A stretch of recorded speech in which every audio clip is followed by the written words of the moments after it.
वैशाख मास महात्म्य 12वां अध्याय। सुनने वाले सभी श्रद्धालु भाइयों और बहनों को मेरा जय श्री कृष्णा। चलिए आज हम 12वें अध्याय की कथा सुनते हैं। शांताकारं भुजगशयनं पद्मनाभं सुरेशं विश्वाधारं गगनसदृशं मेघवर्णं शुभांगं लक्ष्मीकान्तं कमलनयनं योगविद्यानगम्यं वंदे विष्णु भवभयहरं सर्वलोकैकनाथं। बोलिए विष्णु भगवान की जय। यम कहने लगा कि हे ब्रह्मन, मेरा सर्वनाश हो गया।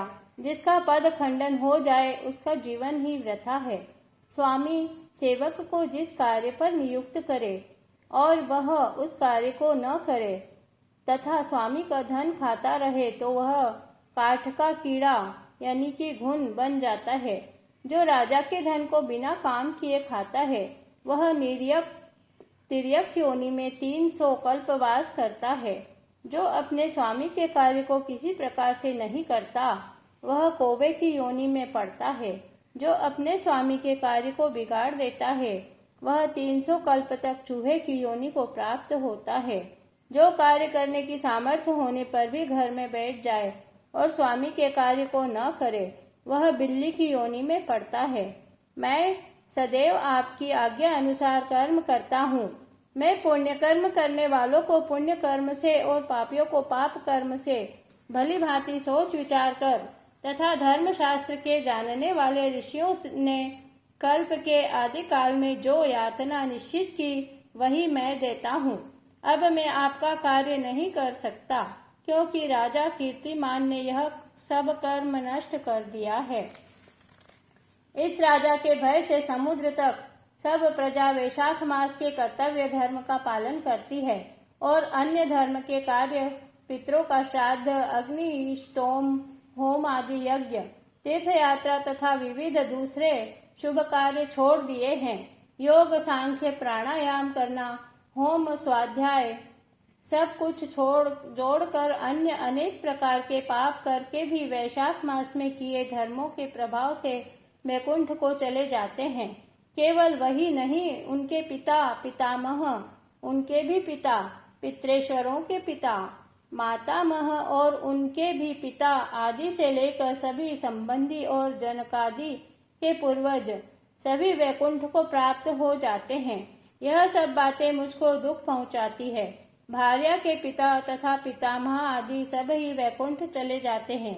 जो कोई शुभ कर्म करता है वही इसका शुभ फल भोगता है, परंतु वैशाख धर्म से उनके सिवाय तीनों कुलों की अर्थात 26 पीढ़ी का वैकुंठवास हो जाता है। जो गति देवताओं को यज्ञादि करने से भी नहीं मिलती, अनेकों तीर्थों की यात्रा, यज्ञ, दान, तप, व्रत, प्रयाग में मरने, रण में मरने या काशी में मरने से नहीं मिलती, वह वैशाख धर्म से सहज ही मिल जाती है। कोई केवल प्रातः काल स्नान कर भगवान का पूजन करे तथा कथा श्रवण करके अन्य दान आदि वैशाख धर्म से संपादित करे तो वैकुंठ का अधिपति बन जाता है। ऐसा प्रतीत होता है कि वैकुंठ का कोई परिणाम नहीं जो इतने मनुष्यों से भी नहीं मरता। अब मेरा कार्य न रहने से मैं राजा को अपना शत्रु मानता हूँ, क्योंकि राजा की आज्ञा से सभी मनुष्य वैशाख धर्म का पालन कर वैकुंठ को जाने लग गए हैं। अधर्मी, पापी और कुमार्गी भी वैकुंठवास पाने लग गए हैं।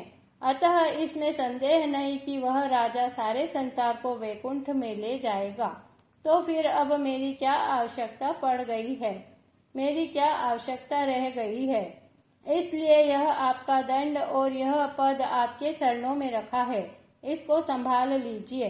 जैसे ज्येष्ठ मास में सूर्य प्राणियों को व्याकुल कर देता है, वैसे ही जो अपने शत्रु का पतन करता है वह कुपुत्र का माता के गर्भ से जन्म लेना वृथा ही है।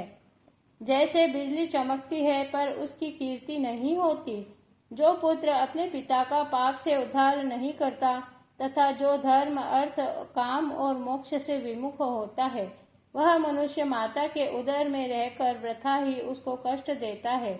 वह पुत्र मनुष्यों में अधम होता है। इस कीर्तिमान राजा ने मेरी सब मर्यादा नष्ट भ्रष्ट कर दी। ऐसा किसी क्षत्रिय ने नहीं किया था। इस राजा ने यमलोक का मार्ग ही बंद कर दिया। मैंने ऐसा परिवर्तन न कभी देखा न सुना। इस प्रकार वैशाख महात्म का 12वां अध्याय समाप्त हुआ। बोलिए विष्णु भगवान की जय।